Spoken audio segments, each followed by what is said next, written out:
everyone, good to see you again. This is Robert with 50 Years of Chess.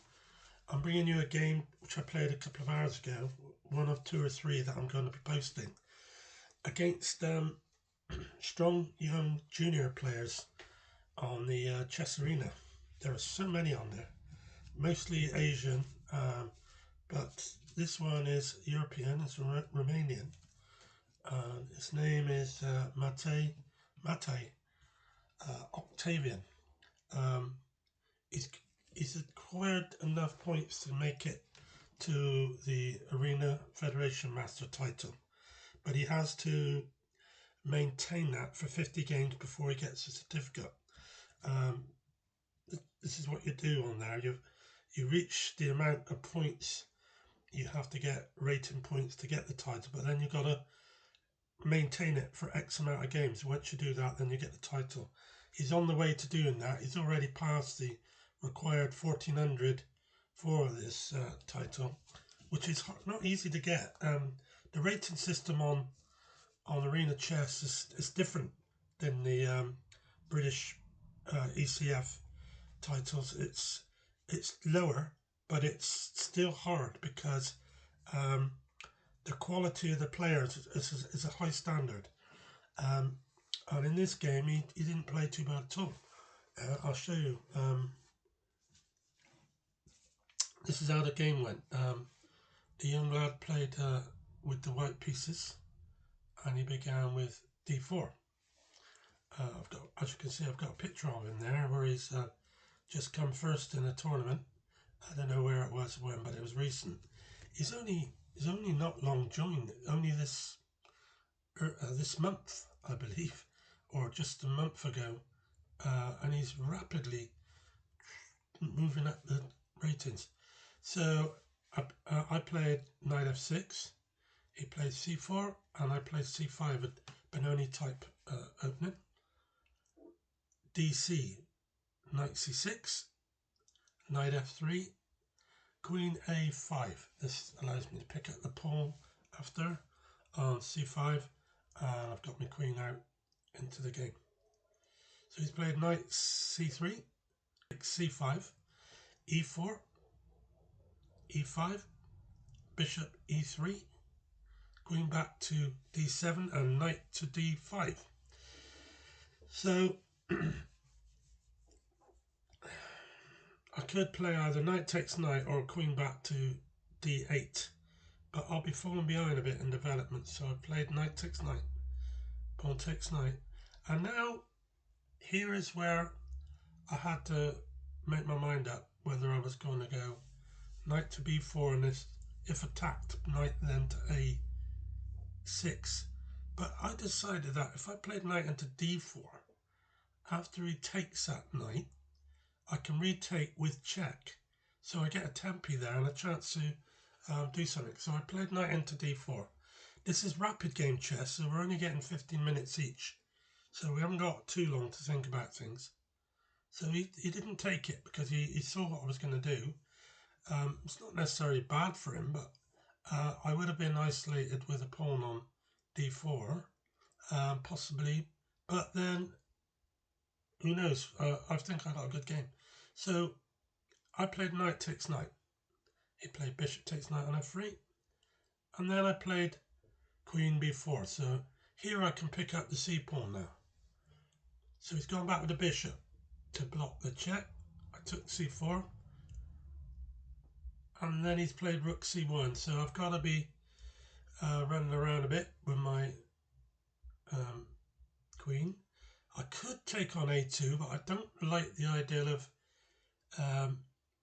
not getting this d6 pawn in, because if he plays d6, it's going to make life very difficult for me to be able to get my bishop out and so on. So I went back queen a6. This way he can't push that pawn even if he moves the bishop, because I can cover it twice, I should think. So now he's attacked my queen again at b6, queen b6.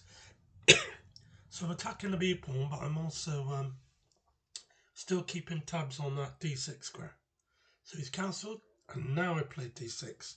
So I should be able to get into the game a bit now, but I'm still a pawn up. He's gone queen a4 check. Bit surprised to play that, but he played.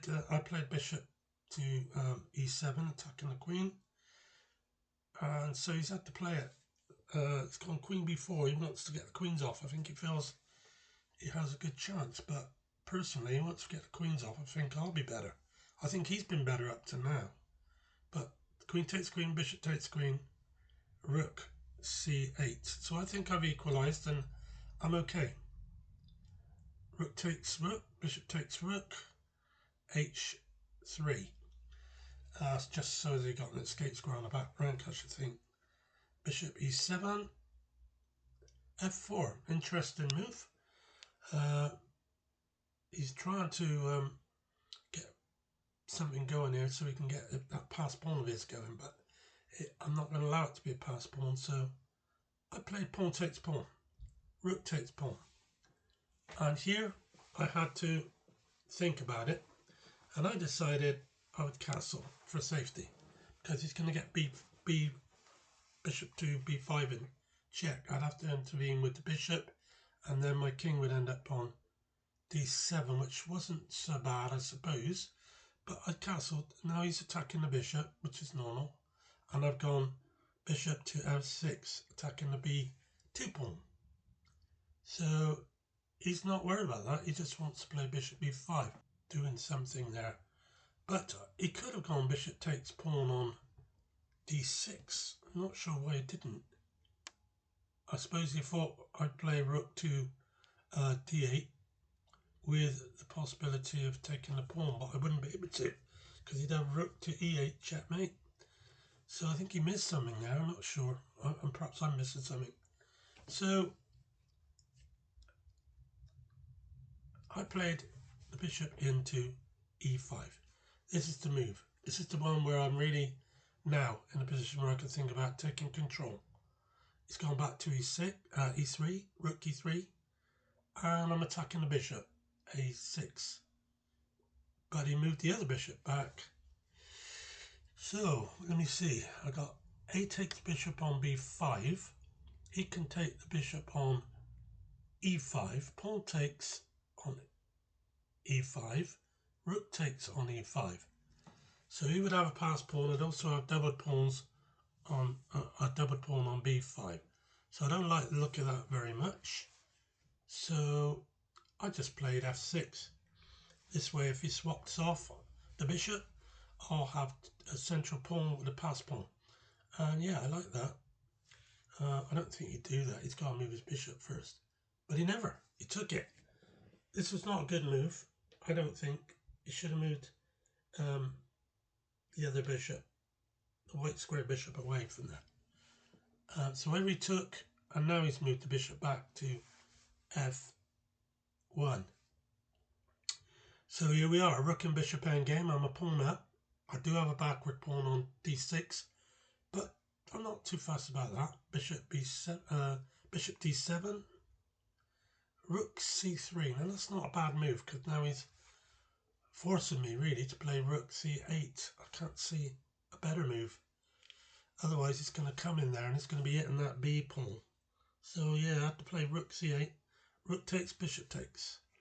So I've got a little bit of work to do, but I'm winning this now. I've got a good pass pawn. He can never leave it. I'm going to win it with the centre pass pawn, I'm sure of it. So he's played king f2, king f7, king e3, king f6, king e4. No, not good, because he's allowed me to bring my bishop out.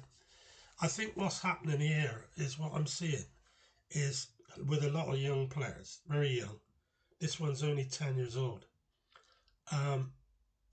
They're often very sharp in the opening play, quite imaginative in the middle game, but in the end game they don't have much experience, because not many of their games reach the end game. It's usually all smash bang wallop and it's over with after about 20 moves. I think this lad doesn't know how to play the end game, and this is where my experience will come through. So he's gone back king f3. Now I've played g4. This is to, if I push the pawn on, he cannot come up the board with his king now. So he's played the pawn up to attack bishop, and I've just gone down to c2. I could have gone down to b1, but after bishop c4, it's a waste of time. I'm giving my bishop more scope. So he's played b3.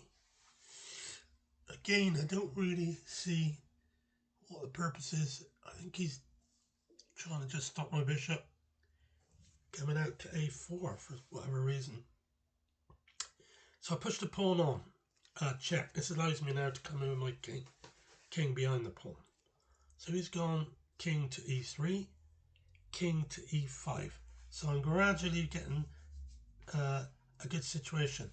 Now he could play bishop c4 to protect that pawn, but if he does so, then maybe I can play b5. Yeah, b5, and he has to move it, and then he'll lose the pawn anyway. So this was my plan. I didn't think he could. Now I can see he can. So he's pushed the b pawn on again. Hopefully trying to be able to play bishop to c4, and then if I play bishop b5, he may be able to go back to b3, but I just swap the bishop off, and I still win the d pawn. That d pawn's dead. So I played b5. That totally shuts out his bishop. He can do nothing now to stop me winning this pawn. So he's played a3, king takes pawn, and this is it now. 2 passed pawns, game over. So he's played bishop g2. I've gone back with the king so I can push this pawn on. King to d2. I just played bishop into b3.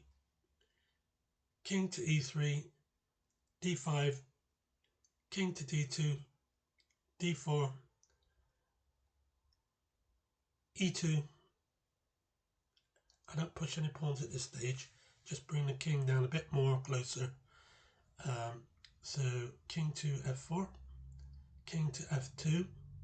And now I just move my bishop into this great square c4 so that I can push my pawns on, and especially the d pawn eventually. It'll be the d pawn I wish to get the queen with.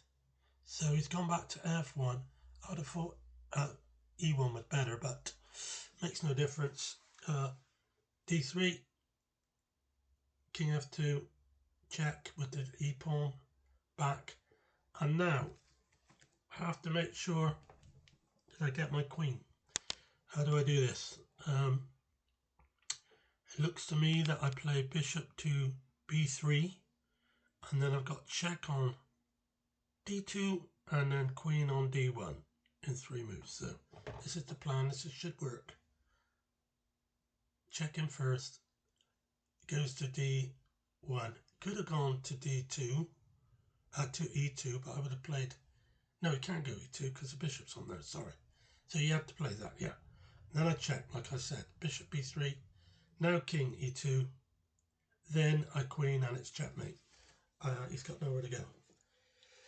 So I overpowered him in the end game, but he played all right for the first 15, 20 moves. But then he played a bit loose, and he's just lacking experience. But I see potential in this young lad. Normally I don't like playing children. You just did their unknown quantity. You just don't know what you're going to get. But one thing they haven't got is experience, and that is an important key, because it's all part of keeping your nerve in games, and it's experience that helps you to be able to keep your nerve, especially. I think he went a bit to bits, so to speak. So thanks for watching. I'm going to show you another game very shortly with another boy who is even stronger. So I'll show you this online very shortly. Thank you. Goodbye.